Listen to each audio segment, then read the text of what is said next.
ਵੱਡੀ ਖਬਰ ਕਿਸਾਨਾਂ ਦੇ ਨਾਲ ਜੁੜੀ ਸਾਹਮਣੇ ਆ ਰਹੀ ਹੈ ਜੀ। ਕਿਸਾਨਾਂ ਦੇ ਵੱਲੋਂ ਜਿੱਥੇ 13 ਫਰਵਰੀ ਨੂੰ ਜਿਹੜਾ ਦਿੱਲੀ ਨੂੰ ਘੇਰਨ ਦਾ ਐਲਾਨ ਕੀਤਾ ਗਿਆ, ਉੱਥੇ ਹੀ ਕਿਸਾਨਾਂ ਦੇ ਹੱਕ ਦੇ ਵਿੱਚ ਮੁੱਖ ਮੰਤਰੀ ਭਗਵੰਤ ਮਾਨ ਦਾ ਵੱਡਾ ਬਿਆਨ ਦੇਖਣ ਨੂੰ ਮਿਲਿਆ। ਮੁੱਖ ਮੰਤਰੀ ਭਗਵੰਤ ਮਾਨ ਨੇ ਕਿਸਾਨਾਂ ਦੀ ਸਪੋਰਟ ਕਰਦਿਆਂ ਨਰਿੰਦਰ ਮੋਦੀ ਨੂੰ ਘੇਰਿਆ। ਮੁੱਖ ਮੰਤਰੀ ਭਗਵੰਤ ਮਾਨ ਨੇ ਕਿਹਾ ਕਿ ਮੋਦੀ ਸਾਹਿਬ ਕਿਸਾਨ ਤੁਹਾਨੂੰ ਪਹਿਲਾਂ ਪਤਾ ਹੈ, ਜਿਵੇਂ ਕਿ 2020 ਦੇ ਵਿੱਚ ਕਿਸਾਨਾਂ ਨੇ ਜਿਹੜਾ ਦਿੱਲੀ ਦਾ ਚੋਣ ਜਿੱਤਿਆ ਸੀਗਾ, ਹੁਣ ਤੁਸੀਂ ਕਿਸਾਨਾਂ ਦੀ ਜਿਹੜੀ ਮੰਨੀਆਂ ਹੋਈਆਂ ਮੰਗਾਂ ਨੇ ਕਿਸਾਨਾਂ ਦੀਆਂ, ਉਹਨਾਂ ਨੂੰ ਲਾਗੂ ਕਿਉਂ ਨਹੀਂ ਕਰਦੇ?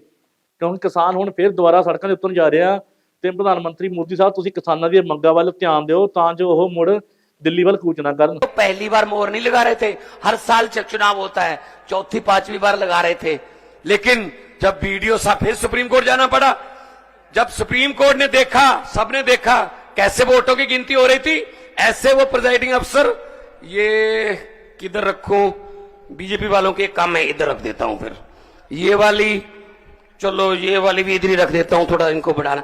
ऐसे आप मीडिया खड़ा है, ये बात ध्यान से सुन लेना और टेलीकास्ट कर देना अगर आपके मालिक माने तो। 36 वोट गिनने में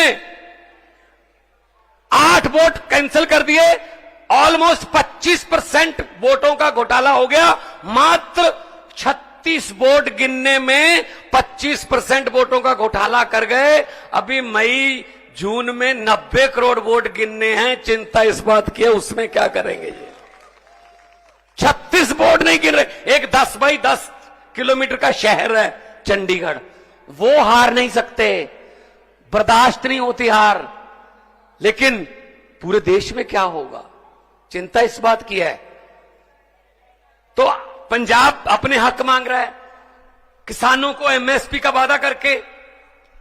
जब किसान आए यहां पर, पूरी दुनिया में उसकी चर्चा हुई, बड़ा आंदोलन था, पूरे देश से किसान आए। तो क्या कहा, एक दिन अचानक से प्रकट होके, एक साल बैठे रहे, 750 किसान उनकी मौत हो गई, और एक दिन अचानक से साल बाद प्रकट होके साहब बोल रहे हैं मेरी तपस्या में कोई कमी रह गई होगी, मैं ये कानून वापस लेता हूं। जी 2-2.5 साल हो गए, अब तो तपस्या पूरी हो गई, अब तो वो बातें मान लो जो कहने आए थे, वो फिर दोबारा आने के बारे में सोच रहे हैं किसान। किसी को भी ये ऐसे निकाल के फेंक दो, किसी के भी फंड रोक दो। और कुछ फंड ऐसे हैं जिसमें कहते हैं मोदी की फोटो लगाओ तो हम देंगे। मैंने कहा यार ये क्या मतलब क्या है, ये मजाक है, फोटो लगाओ।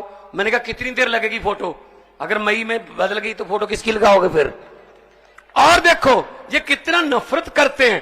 पंजाब कुर्बानियों का स्टेट है, 90% कुर्बानियां देश की आजादी के लिए पंजाबियों की हैं। आज भी हमारा कोई गांव नहीं होगा पंजाब का, 13,500 गांव हैं, एक भी गांव नहीं होगा जहां किसी न किसी शहीद का बुत ना लगा हो, कोई उसकी याद में गेट ना बना हो, चाहे वो कारगिल की लड़ाई का हो, चाहे आजादी की लड़ाई का, चाहे 65 का, चाहे 71 का, चाहे 62 का, कोई ना कोई शहीद है। और हर तीसरे गांव में कोई ना कोई गुरु चरण, उनके चरण शो प्राप्त धरती है। और पंजाबी वतन प्रस्त हैं, देश के लिए लड़े। और ये क्या कर रहे हैं, सिला क्या दे रहे हैं? हमने 3 झांकियां 26 जनवरी की परेड के लिए दी। एक में भगत सिंह, देश की कुर्बानी, पंजाब की कुर्बानियों का इतिहास, उसका टाइटल था। भगत सिंह, राजगुरु सुखदेव, करतार सिंह सराभा, महाराजा रणजीत सिंह, जलियांवाले बाग का जो कांड हुआ सब था उसमें। दूसरे में माई भागो, first lady Sikh warrior, first my भागो जो लड़ी, बहुत दलेरी से लड़ी। और तीसरा था पंजाब का कल्चर, हमारा जो लंगर की प्रथा, हमारा जो फुलकारियां, हमारा गिद्दा भंगड़ा, तीनों रिजेक्ट कर दी भाई साहब। पंजाब की झांकी नहीं थी 26 जनवरी में।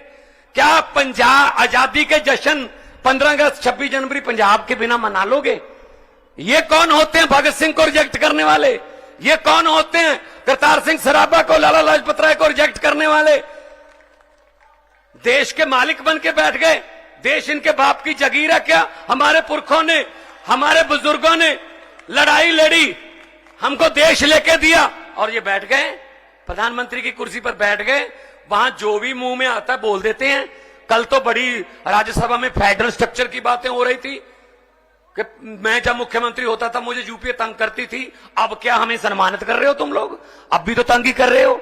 मैंने तो पार्लियामेंट में बोल दिया था, क्योंकि कविता एक ऐसी चीज है, जहां ना पहुंचे रवि वहां पहुंचे कवि। एक तरफ आधे घंटे का भाषण, एक तरफ 3-4 लाइनें बस। मैंने बोल दिया था, मेरे सामने बैठे थे पार्लियामेंट में, जब डी राजा जी, मेरे और बहुत से साथी बैठे हैं जो पार्लियामेंट में अभी भी हैं, तो मैंने बोल दिया, मैंने कहा 15 लाख की रकम लिखता हूं तो कलम रुक जाती है। हर बात पे जुमला चल रहा है ना, 15 लाख की रकम लिखता हूं तो कलम रुक जाती है, काले धन के बारे में सोचता हूं तो स्याही सूख जाती है। मोदी जी हर बात ही जुमला निकली, अब तो यह भी शक है क्या चाय बनानी आती है? शायद वो भी ना आती हो, वो भी जुमला ही होगा। हर बात पे जुमला, कुछ तो सच बोल दो इस देश के लिए, कुछ तो सच बोल दो देश के लिए। तेल बेच दिया, रेल बेच दिया, भेल बेच दिया, एयरपोर्ट बेच दिए। जैसा कि कहा जा रहा था कि केरला में हम कहते हैं इंटरनेशनल एयरपोर्ट कर दो, नहीं कर रहे, ऐसी में हमारे साथ कर रहे हैं। मोहाली और अमृतसर को इंटरनेशनल कर दो, पूरी दुनिया में पंजाबी बसते हैं, हमें दिल्ली का सफर आना जाना जो है कम हो जाएगा, नहीं करते। अपने बंदों को दे रखे हैं सारा कुछ। ਰਾਜੀ ਕਿਸਾਨ ਜਥੇਬੰਦੀਆਂ ਦੇ ਜਿਹੜਾ ਐਲਾਨ ਕੀਤਾ ਗਿਆ 13 ਫਰਵਰੀ ਨੂੰ ਦਿੱਲੀ ਘੇਰਨ ਦਾ, ਇਹ ਜਿਹੜਾ ਮਾਮਲਾ ਹੁਣ ਭਖਦਾ ਜਾ ਰਿਹਾ, ਕਿਉਂਕਿ ਕਿਸਾਨ ਜਥੇਬੰਦੀਆਂ ਨੂੰ ਵੱਖ-ਵੱਖ ਤਰ੍ਹਾਂ ਦੇ ਲੀਡਰਾਂ ਦੀ ਸਪੋਰਟ ਮਿਲਦੀ ਜਾ ਰਹੀ ਹੈ। ਉੱਥੇ ਹੀ ਸੁਖਪਾਲ ਸਿੰਘ ਖਹਿਰਾ ਨੇ ਕਿਸਾਨਾਂ ਦੇ ਹੱਕ ਦੇ ਵਿੱਚ ਆਵਾਜ਼ ਬੁਲੰਦ ਕੀਤੀ।